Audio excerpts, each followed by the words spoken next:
Well, Dan Wheeler, track rider for Shootout, but you worked a couple of the big names that are running Friday night at the Valley here at Flemington this morning, Dan. Yeah, I always ride Military Rose since she's been in Melbourne, and she's going really good. And I happened to get on All Silent Ken around, so no, he's going real good. All Silent felt good to me, so he's going well.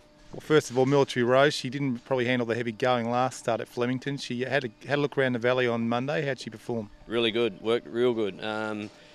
Going into the first up run, she's sort of a bit unfit in that, and Gillian said she had to run her just to get the run into her really, and so she ran her there. And she only got beat 3 lengths in the heavy, which is pretty good.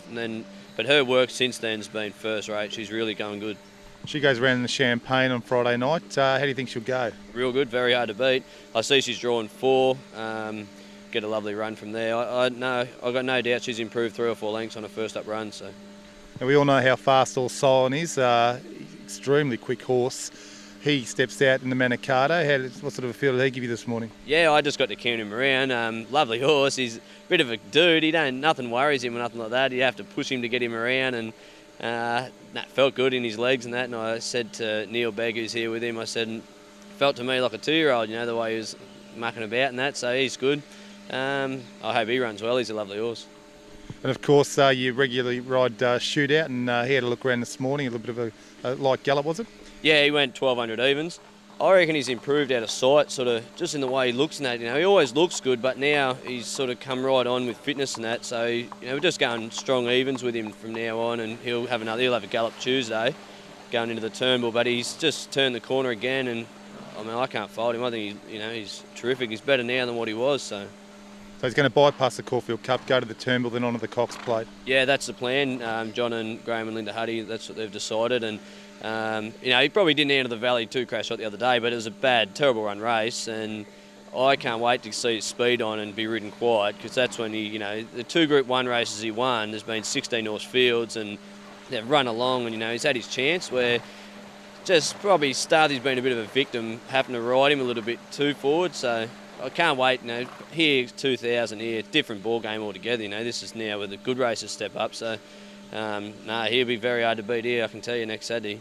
Well, you don't have to think with a horse like Thessia on the race, you're going to get a truly run race, and the speed will be on, maybe set him down to the ground. Yeah, that's all he needs. I mean, these 2 runs, even though he's got beat as favourite, they've been, you look at his runs, he was on the inside at Moonee Valley, that just wouldn't suit him, and he hasn't been able to really hit top gear at either of his 2 runs since he won the Liston. So can't wait for him to get here. And I'm sure he'll handle Moonee Valley with a speed on and be able to get out the back and relax a bit. He'll handle the Valley better than what he did the other day.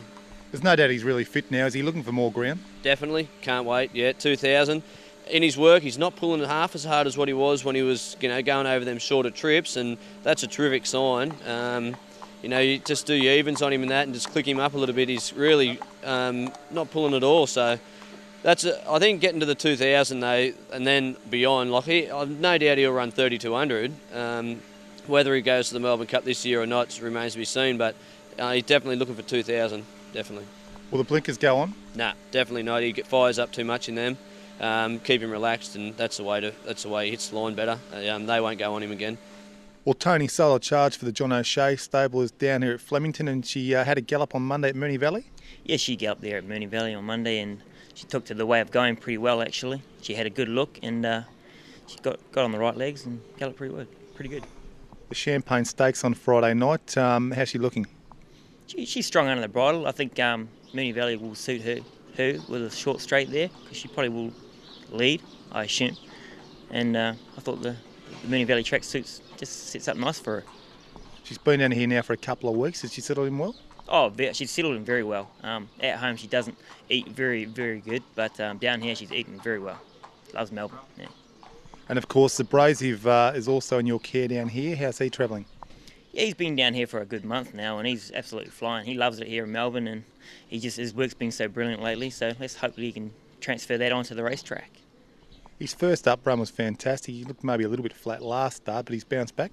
Yeah, for sure. He worked well over a mile here today, and he was very strong under the bridle, and he'll probably get blinkers on next start, so hopefully that improves his race day performance there. And next start will be the Turnbull? Yes, next start will be in the Turnbull. Another rematch, yeah. So pretty confident Friday night for the Champagne and Solo charged? Oh, reasonably confident. It'll be good to see how she handles that racing that way around, and we'll have to see on the night.